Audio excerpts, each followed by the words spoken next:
Quando a gente perde esse senso de propósito, Deus retira a mão de bênção para a gente acordar. Talvez a tua vida esteja num momento de turbulência, porque você não entendeu o propósito. Tem gente que depende da intervenção de Deus na vida, e Deus colocou você do lado dela. E eu quero continuar a estudar um pouquinho sobre a vida desse homem que a gente começou hoje pela manhã, e tentar aprender alguns dos princípios que norteavam a vida de João Batista. Vamos ler a palavra de Deus então, em João capítulo 3, a partir do verso 22. Depois disso, Jesus foi com os seus discípulos para a terra da Judéia, onde passou algum tempo com eles e batizava. E João também estava batizando em Enom, perto de Salim, porque havia ali muitas águas, e o povo vinha para ser batizado. Isto se deu antes de João ser preso. E surgiu uma discussão entre alguns discípulos de João e um certo judeu a respeito da purificação cerimonial. E eles se dirigiram a João e lhe disseram: Mestre, aquele homem que estava contigo no outro lado do Jordão, do qual testemunhaste, está batizando, e todos se dirigindo a ele. A isso João respondeu: uma pessoa só pode receber o que lhe é dado dos céus. Vocês mesmos são testemunhas de que eu disse: eu não sou o Cristo, mas sou aquele que foi enviado adiante dele. A noiva pertence ao noivo. O amigo que presta serviço ao noivo e que o atende, o ouve, enche-se de alegria quando ouve a voz do noivo, e esta é minha alegria que agora se completa. É necessário que ele cresça e que eu diminua. Aquele que vem do alto está acima de todos, aquele que é da terra pertence à terra e fala como quem é da terra, e aquele que vem dos céus está acima de todos. Ele testifica o que tem visto e ouvido, mas ninguém aceita o seu testemunho. Aquele que o aceita confirma que Deus é verdadeiro, pois aquele que Deus enviou fala as palavras de Deus, porque ele dá o Espírito sem limitações. O Pai ama o Filho e entregou tudo em suas mãos. Quem crê no Filho tem a vida eterna. Já quem rejeita o Filho não verá a vida, mas a ira de Deus permanece sobre ele. É interessante a gente entender o contexto. Está no final do ministério de João Batista. João Batista, ele recebe um dos seus discípulos, e esse discípulo está preocupado. Está tendo uma disputa sobre o batismo, e eles estão conversando, e de certo, essa pessoa teria dito para o discípulo de João Batista: está vendo o que o seu mestre fez? Agora não é só ele que está batizando, tem um outro lá chamado Jesus que está batizando ali do outro lado, e olha, as multidões lá estão maiores. E aquele homem vem com o coração pesado, conta a disputa e diz assim: mestre, nós precisamos tomar uma estratégia, vamos mudar a estratégia de campanha política, porque está feio o negócio, a gente vai perder a eleição, tá? Então vamos mudar esse negócio todo aqui, precisamos ter um projeto de marketing diferente, vamos explorar isso e aquilo. Ele falou: rapaz, para aí, eu quero explicar para você alguns princípios que eu tenho. E aí nós estudamos hoje pela manhã o primeiro princípio. A gente só pode ter o que Deus nos dá. Eu fui chamado para uma missão. Deus me chamou para ser o precursor do Messias. Eu sabia e nunca disse que eu era o Messias. Eu vim aqui e recebi o Messias, Jesus, ele veio até aqui. E quando eu vi, eu me alegrei, porque eu sabia que ele era o Messias. Deus me deu um sinal. E quando ele pediu que eu tirasse a sandália dos seus pés, eu sabia que ele era o Cordeiro de Deus que tira o pecado do mundo. Eu disse: olha, eu não tenho condições sequer de desamarrar a sua sandália, e você quer que eu o batize, o batismo do arrependimento? E ele disse: olha, importa que se cumpra toda a vontade de Deus, todo o propósito de Deus, então me batiza. Sim, Senhor, então vou batizar. E batizei, mas Deus me deu um sinal, o céu se abriu, aquela pomba que eu comecei a ver descendo do céu, desceu sobre ele, e esse era o sinal que Deus tinha me prometido, de revelação, de que o Espírito de Deus estava derramado sobre o seu ungido. Eu cumpri a minha missão, e agora Deus está fazendo o seu propósito. Filho, você só tem o que Deus te dá. E foi isso que a gente aprendeu hoje de manhã. Mas ele não parou aí. E de repente ele continua a falar de um segundo princípio de vida, que é importantíssimo para nós que cremos no Senhor. Quem crê em Jesus Cristo aqui, levanta a mão. Quem confia nele de todo o coração, levanta a mão bem alto aí, tá? Então essa palavra é para você, tá? Porque são princípios daqueles que temem a Deus. Talvez não funcione para outras pessoas, mas se você teme a Deus, esse é um princípio que está no seu coração. E a segunda coisa que ele vai falar, além disso, né, que você só tem o que Deus te dá, está nos versículos 28 e 29. E ele faz uma ilustração aqui, ele diz assim: vocês mesmos são testemunhas do que eu disse. Eu não sou o Cristo, mas sou aquele que foi enviado adiante dele. A noiva pertence ao noivo. O amigo que presta serviço ao noivo e que o atende e o ouve, enche-se de alegria quando ouve a voz do noivo. E esta é a minha alegria que agora se completa.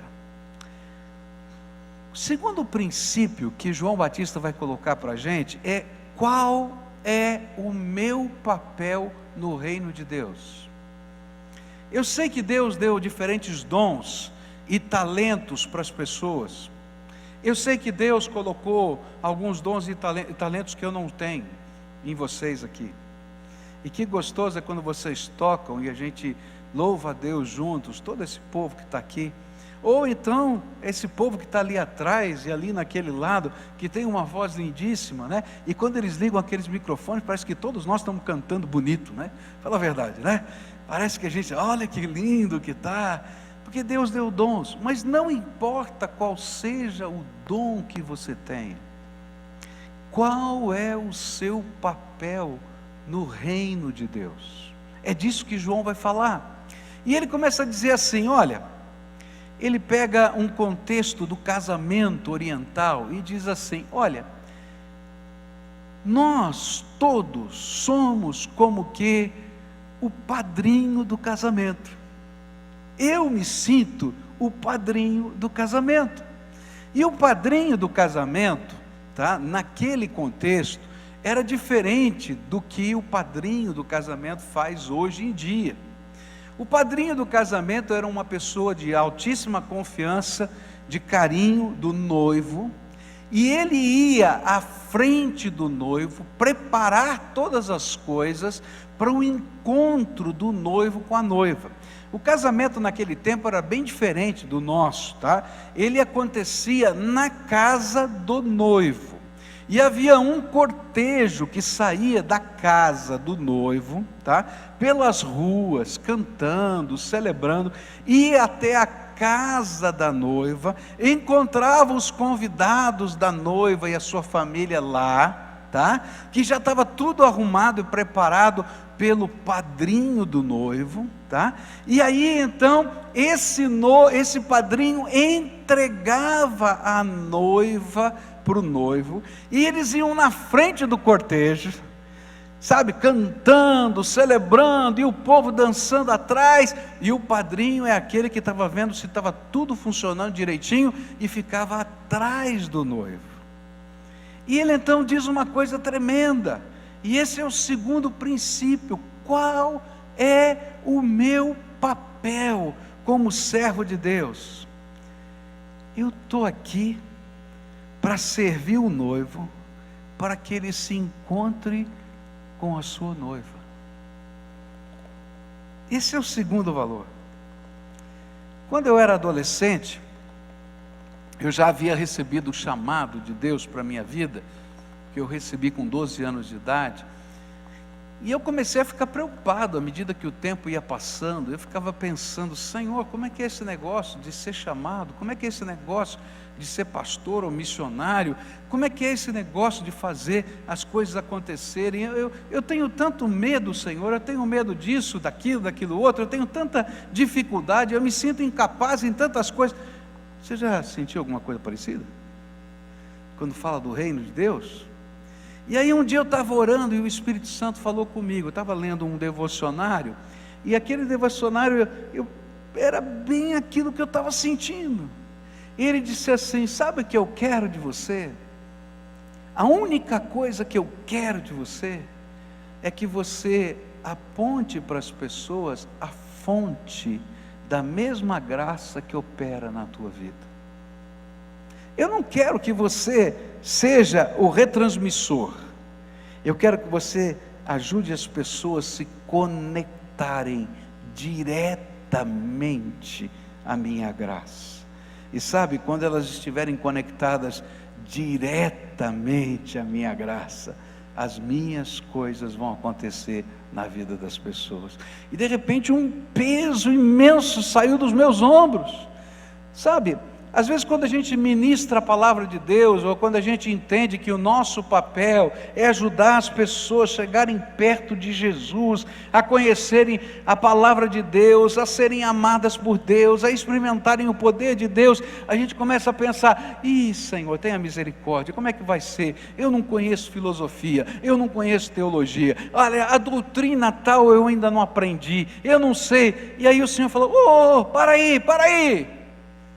Eu só quero que você pegue a noiva e entregue na mão do noivo. O problema é dele. E sabe qual é a nossa alegria?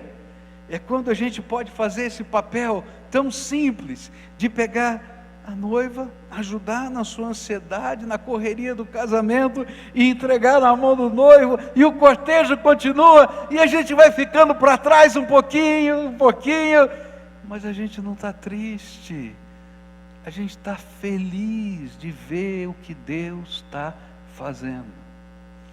Eu quero dizer uma coisa para todos nós que estamos aqui: se você crê em Jesus, se você conhece o amor de Deus na sua vida, então a sua principal missão nessa terra não é ganhar dinheiro. A sua principal missão não é ter um monte de títulos dentro lá na parede do seu escritório.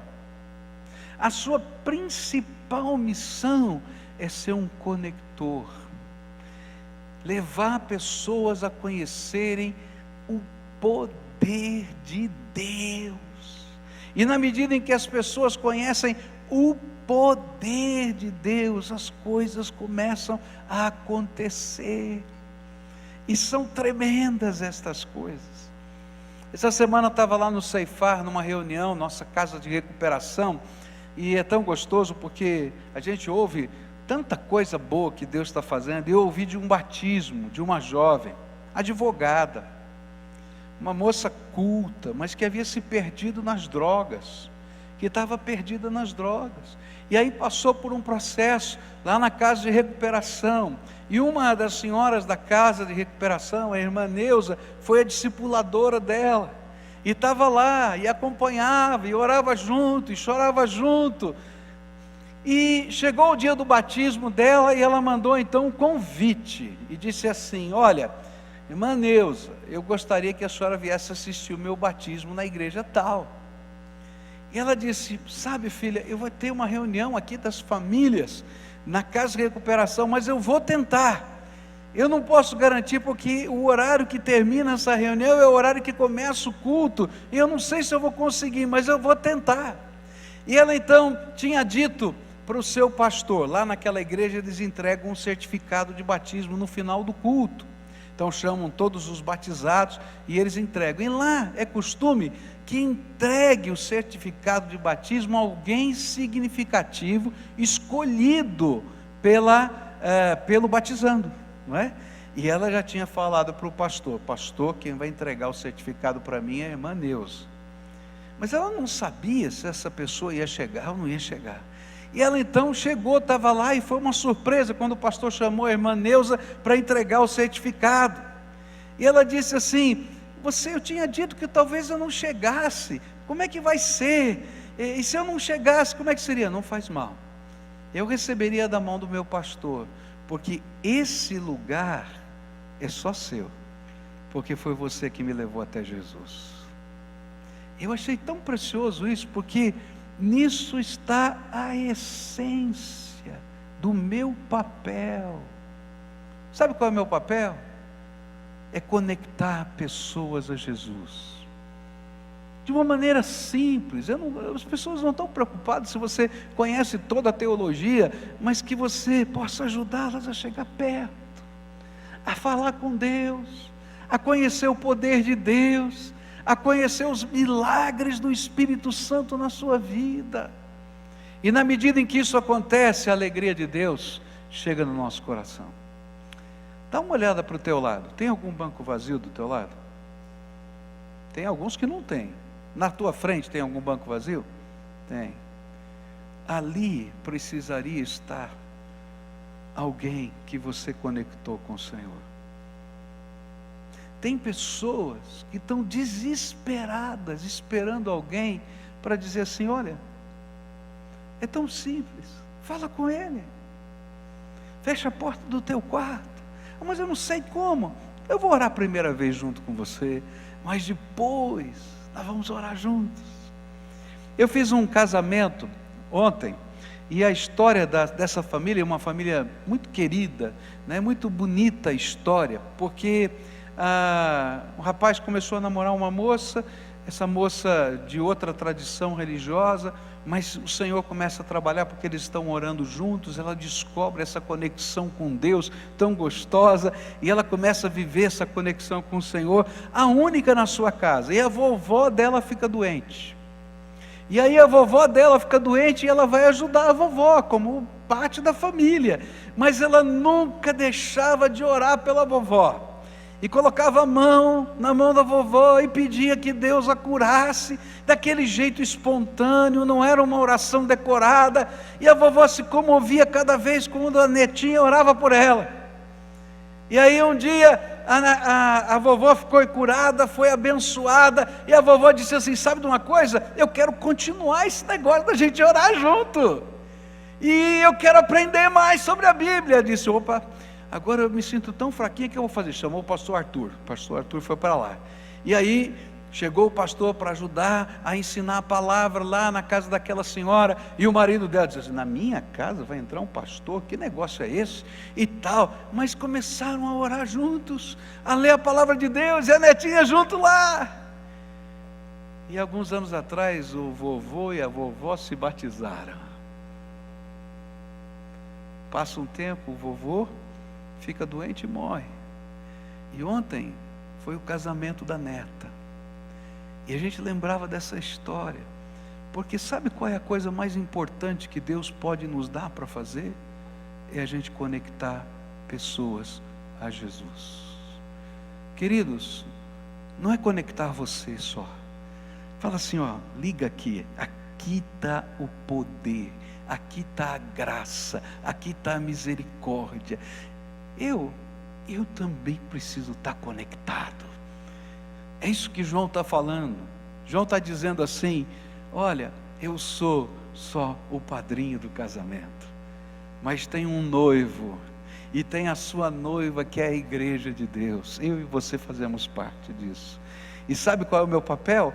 É preparar todas as coisas para que a gente possa celebrar a alegria do noivo se encontrar com a noiva.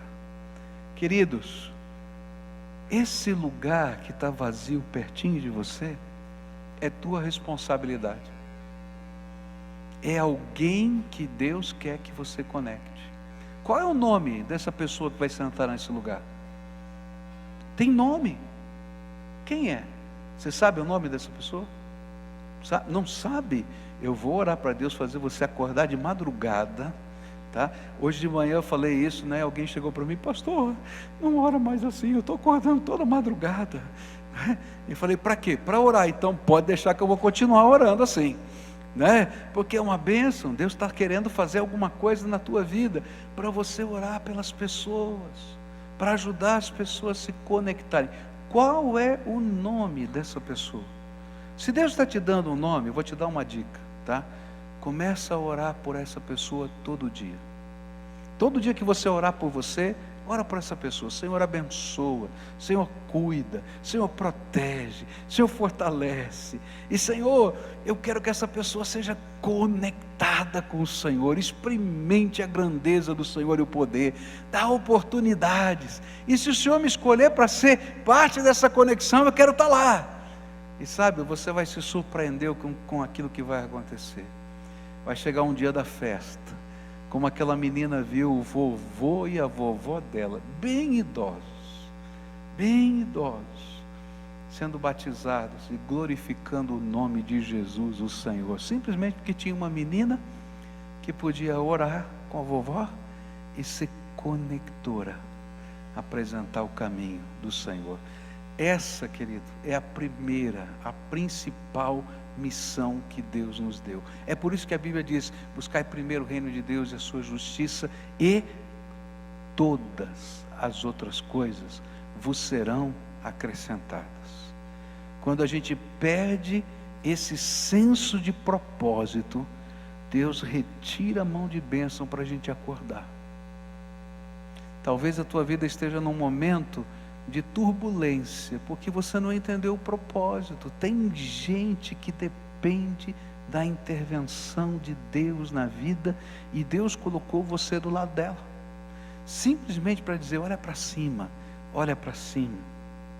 Um outro valor que está forte nesse texto são os versículos 30 e 31. A Bíblia diz assim: é necessário que ele cresça e que eu diminua. Vamos dizer juntos isso? Está lá, ó. É necessário que ele cresça. Não sentir firmeza. Vamos dizer juntos. É necessário que ele cresça e que eu diminua. Agora você vai olhar para alguém e dizer assim: olha, é necessário que ele cresça e que nós dois diminuamos. Fala isso aí, fala.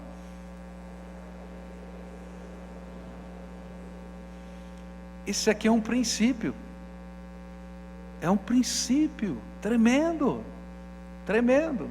E o versículo 31 diz assim: aquele que vem do alto está acima de todos, aquele que é da terra pertence à terra e fala como quem é da terra, aquele que vem dos céus está acima de todos. Ele testifica o que tem visto e ouvido, mas ninguém aceita o seu testemunho. Aquele que o aceita confirma que Deus é verdadeiro, pois aquele que Deus enviou fala as palavras de Deus, porque Ele dá o Espírito sem limitações.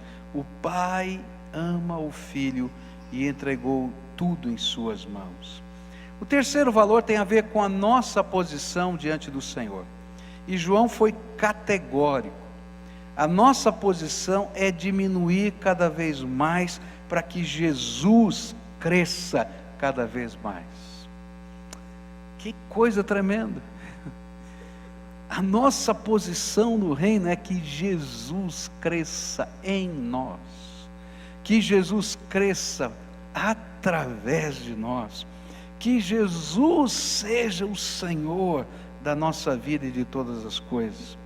E para mim esse é o grande valor e o grande segredo de caminhar com Jesus.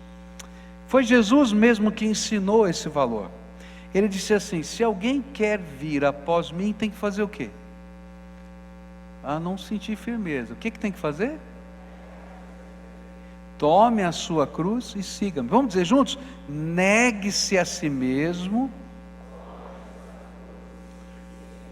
Uau! O que ele está querendo dizer com isso? Você quer seguir a Jesus? Então convém que Ele cresça e que você diminua. O que significa isso? É o Senhor que tem que assumir o lugar de prioridade na nossa vida. Andar com Jesus é deixar Jesus crescer em nós cada dia e diminuir algumas coisas. Eu não sei quais são as coisas que precisam diminuir na tua vida, mas a Bíblia vai dizer que em alguns de nós o que precisa diminuir é a nossa arrogância. Você já conversou com alguém de nariz empinado? Cá entre nós, né? Que ninguém nos ouça, né? Ainda que esteja na televisão, na internet. É um entojo, não é? Eu acho que não tem palavra mais... Eu não sei, é um entojo, um negócio assim, que coisa, tá? Agora você imagina alguns de nós conversando com Deus. Deus olha assim, cara, eu conheço você. Tu é um nó cego, será que você não percebeu? E vem com esse narizinho empinado aí, achando que eu sou o Senhor Todo-Poderoso, baixa a bola aí. E queridos, muitas vezes a gente não consegue caminhar com Deus, porque a gente vive de nariz empinado com Ele, cheio de arrogância. Não, Deus, eu vou fazer do meu jeito. Não, Deus, eu sou não sei o quê. Não, Deus, cara, você vai morrer, você é pó, você não sabe nem o dia de amanhã, você não conhece nada, baixa aí o teu nariz.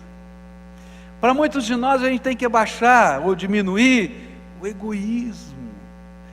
Você já percebeu que a gente olha a vida na perspectiva dos nossos interesses e das nossas necessidades? Já percebeu isso? Né? A gente olha e diz, isso aqui é assim, isso aqui, como é que é, pá. Eu acho tremendo às vezes, porque a gente está num culto como esse, falando de pregação, de louvor, e chega um momento do apelo, tá? E tem gente sendo tocada por Jesus, e qualquer ruído pode distrair, e o fulano não enxerga que já está havendo uma batalha espiritual, levanta e vai embora, assim, no meio de nada, assim. Para mim, essa pessoa precisa diminuir o seu egoísmo, porque tem gente indo para o inferno, ele não está nem aí com isso, ele está só preocupado que ele já ouviu o sermão, que ele já sabe tudo, vai embora. Queridos, a gente tem que orar, tem que entrar na batalha espiritual, a gente tem que entender que está acontecendo uma dinâmica do céu, que tem anjos e demônios se movimentando aqui, queridos. E aí Deus olha e diz assim, esse meu filho não entendeu nada, que a missão dele é conectar as pessoas, e ele está preocupado. Está preocupado se vai demorar para tirar o carro, está preocupado se ele vai fazer isso. Você está entendendo? A gente olha a vida na perspectiva da gente mesmo, do nosso bem-estar, e não entende na perspectiva do reino, e que João Batista está falando assim, convém que ele cresça e que eu diminua. Se tem muita gente do outro lado sendo batizada, aleluia, eu cumpri a minha missão, eu vim aqui para isso. Às vezes a gente tem que diminuir as nossas diretrizes. Senhor, estou pronto para qualquer coisa que o Senhor queira, desde que o Senhor não mexa nisso. Às vezes a gente não ora bem assim, né? Porque seria muita cara de pau, né? Mas a gente diz assim, Senhor, estou aqui e tal. Mas a gente diz, essa área não, Senhor, essa área não, por favor, não se mete. E a gente não entendeu que se Jesus não for o Senhor da nossa vida em todos os aspectos, a gente está quebrado, arrebentado, e a gente vai ficar andando de um lado para o outro, como um barquinho que está ao sopro do vento, porque a gente não tem um leme, não tem uma rota, porque a única pessoa que pode pegar o leme da nossa vida e dirigir a nossa vida é o Todo-Poderoso Senhor. É que negar-se a si mesmo, deixar ele crescer e nós diminuirmos, é permitir que a sabedoria dele se manifeste e não a nossa, que a vontade dele se concretize e não a nossa, que o seu plano se torne o nosso propósito de vida. João Batista estava feliz porque as pessoas seguiam a Jesus, porque ele também o seguia. E a glória da sua missão não eram pessoas o seguirem, mas era levá-los até Jesus. E então deixar Jesus assumir o seu papel, Messias e Senhor de todas as coisas. Jesus precisa crescer. E aí João vai dar algumas razões, porque é tão importante a gente entender porque Jesus precisa crescer. Ele vai dizer, só isso aqui, eu vou tentar traduzir alguns versículos. No verso 31 ele diz assim: Ele é o Senhor que está acima de tudo e todos, a quem toda língua confessará um dia, por bem ou por mal, pois Ele é o Salvador. Convém que Ele cresça, porque só Ele tem o poder absoluto de Deus.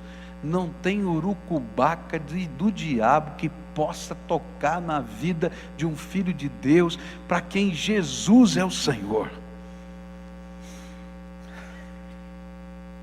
Um dia estavam falando sobre questão de demônios, etc., na igreja, e tinha uma garotinha, e o pai estava preocupado com a garotinha, só ficou nervosa, e ela, ou preocupada com aquele negócio todo, e ela disse: filha, você ficou preocupada porque o assunto lá foi negócio de demônio e tal? Ela falou: eu não, estou tranquila. Falou: por quê, filha? Porque se o diabo bater na porta da minha casa, eu mando Jesus abrir. O problema é dele. Convém que ele cresça e que eu diminua, porque todo o poder no céu, na terra, debaixo da terra, está nas mãos do Senhor, Então tolo sou eu se eu não deixar ele crescer, porque cada palavra, verso 32, que veio do céu, todas as suas palavras, revelam a sabedoria e a verdade da eternidade, e não somente a verdade do tempo e da ciência. Queridos, é tão tremendo isso, porque às vezes nós, como crentes até, estamos achando que a ciência tem uma palavra mais assertiva do que a própria palavra de Deus. E é tão gozado, porque se você pegar os livros de ciência de alguns anos atrás, tá? Você vai dizer: não é possível que eles acreditavam nisso. Por exemplo, vamos tratar você, tá, de algumas enfermidades conforme uns livros de medicina de 100 anos atrás. Você quer ser tratado por um livro de medicina de 100 anos atrás? Bom, para começar, dependendo de algumas afecções, eles iam encher o seu corpo de sanguessuga, aquele vermezinho assim, tá, que fica grudado, e você ficava lá, cheio de sanguessuga. Eu não queria nem ver sanguessuga, quanto mais ser tratado com sanguessuga, né? Se você desmaiasse, tá?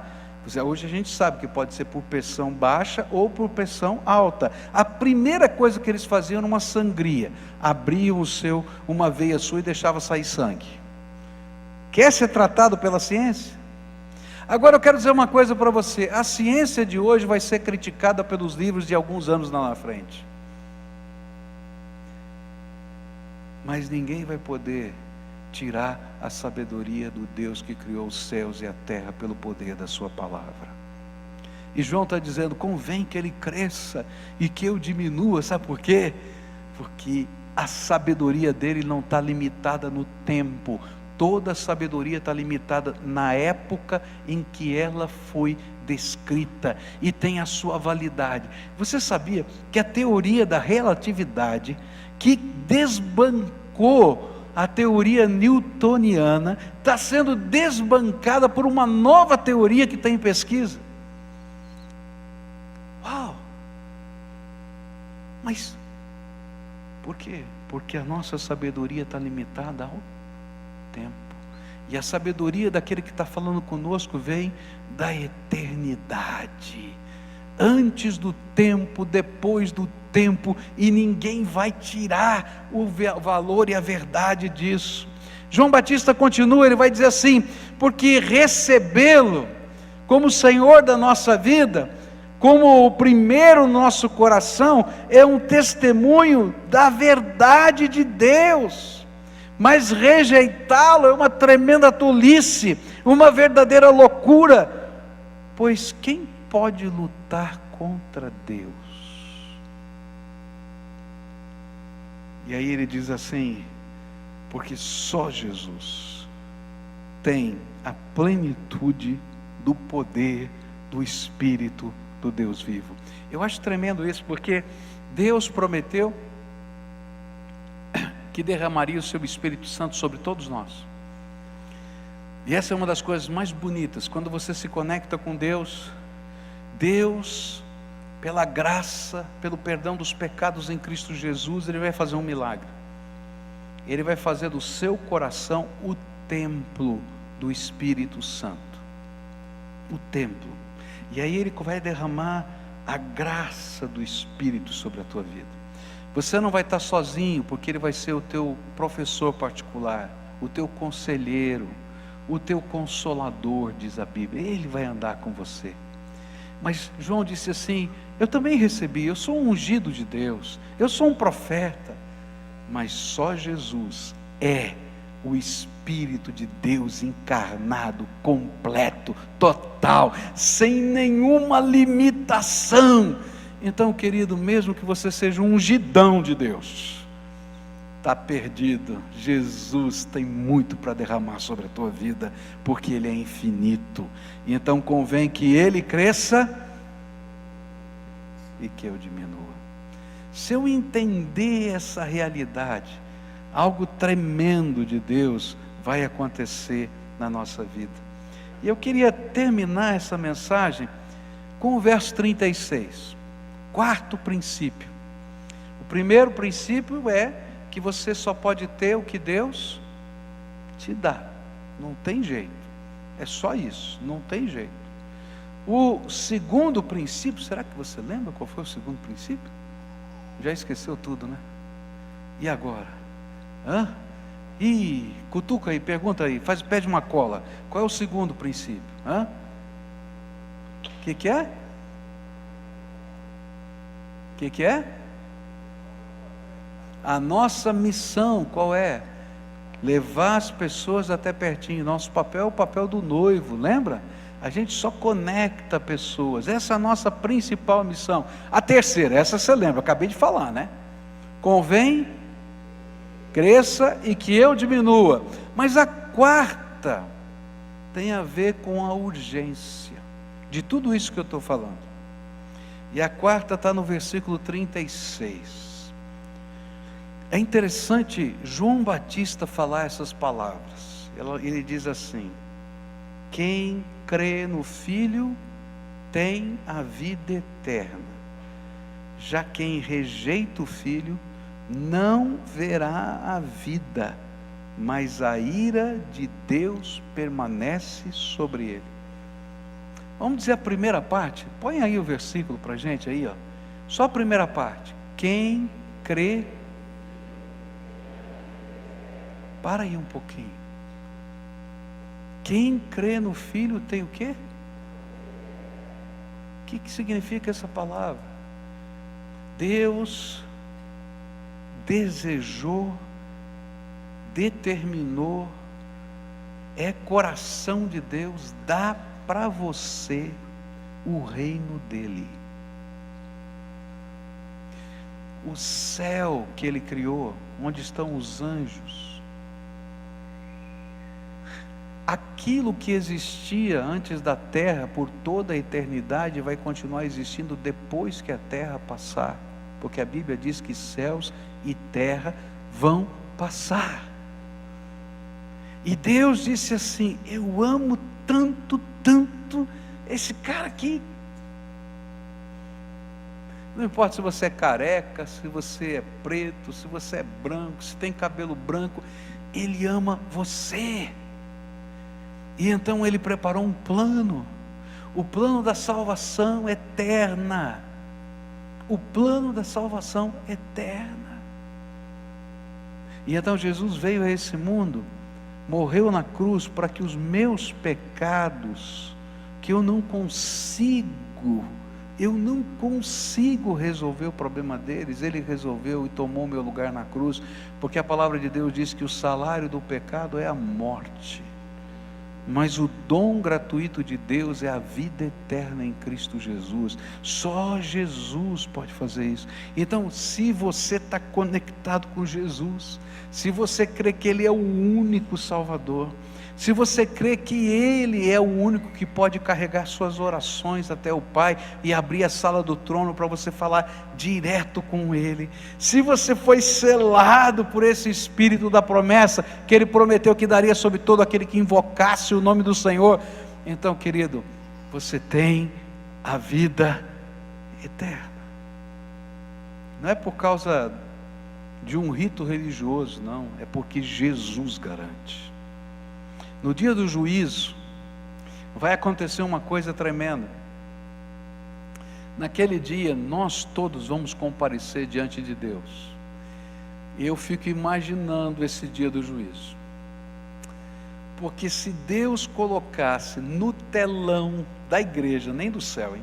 Só daqui da igreja, os seus pecados e os meus pecados, aquilo que só você sabe, pecados de comissão que a gente praticou, pecados de omissão, aqueles que a gente deixou de fazer, pecados que estão só aqui na nossa cabeça. Eu acho que a hora que começasse a passar o telão, visse lá Pascoal, ia dizer: Senhor, tenha misericórdia, porque eu sou pecador, tanto quanto você. E acho que se passasse você também. Mas naquela hora que começar o telão, Jesus vai dizer assim: para, Pai, para. E ele vai dizer: por quê? Porque um dia eu morri na cruz do Calvário pelo Pascoal, pelo João, pelo Antônio, e ele me recebeu em vida como Senhor e Salvador. Pode parar. E eu escrevi com o meu sangue o perdão dos pecados, e o nome dele está no livro da vida. E aí vai acontecer uma coisa estranha. O Pai, está escrito na Bíblia, isso vai dizer assim: entra no gozo, na alegria do teu Senhor, servo bom e fiel. Eu acho que quando ele falar servo bom e fiel, eu vou dizer: Senhor, tenha misericórdia, porque eu sei que eu estou entrando no céu por causa de Jesus, e só de Jesus.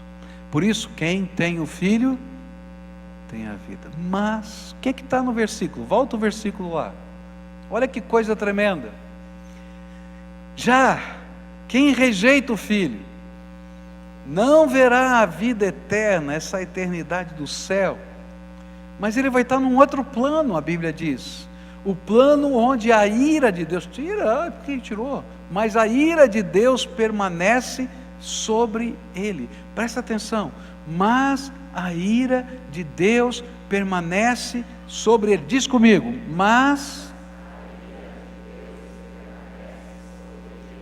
Olha que coisa tremenda, gente. Sabe o que isso quer dizer?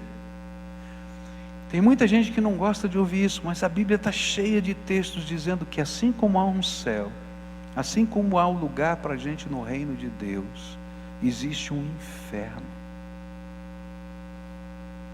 E aqueles que não entram naquilo que a Bíblia chama de vida eterna, não ficam na sepultura dormindo, não. A Bíblia diz que eles vão ficar debaixo da ira de Deus. E essa ira de Deus, esse lugar da ira de Deus, não foi preparado para homens, foi preparado para o diabo e os seus anjos. A Bíblia diz e chama esse lugar de lago de fogo e enxofre. A Bíblia chama isso de segunda morte ou morte eterna, que não quer dizer que você vai ficar lá na sepultura, mas que por toda a eternidade você vai estar naquele plano e naquele lugar. E aí João Batista está dizendo o último princípio: a minha missão é urgente. A minha missão é tremendamente relevante. Queridos, sabe uma das coisas que eu tenho sentido Satanás fazer com a igreja de Jesus? É perder essa dimensão do que a gente está fazendo quando a gente anuncia o Evangelho de Deus. A gente está saqueando o inferno, tirando gente do reino das trevas e colocando no reino da luz, do amor de Deus. Tem gente que precisa estar aí nesse banco, nessa cadeira na tua frente, que está indo para o inferno, que tem nome, que tem endereço, que faz parte da tua história, e que você precisa interceder, você precisa orar, você precisa abençoar, você tem que ser instrumento de conexão, porque quem tem o Filho tem a vida, mas quem não tem o Filho, não tem a vida, e a ira de Deus permanece por toda a eternidade sobre essas pessoas. Deu para entender?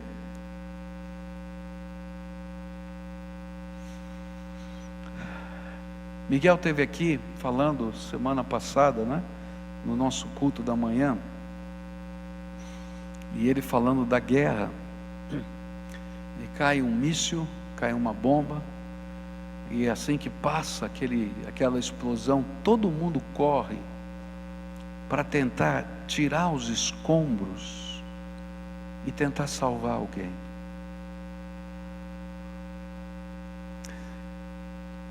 Não importa se eu estou machucado, não importa se eu também preciso de ajuda, se eu consigo andar numa situação dessa, eu corro, eu vou tentar fazer alguma coisa, porque a realidade que está diante de mim, da urgência de salvar alguém, é tão forte que eu não posso ficar parado.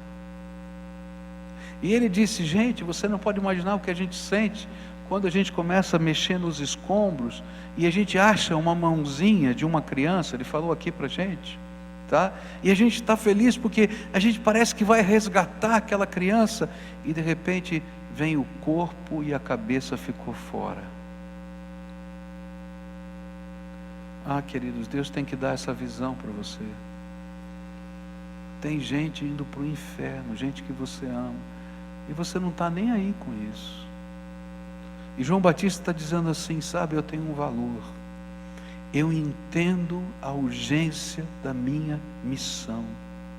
A minha missão é urgente, não é para amanhã, não é para depois de amanhã, é para agora, porque quem tem o Filho tem a vida, mas quem não tem o Filho não tem a vida, e a ira de Deus permanece sobre ele.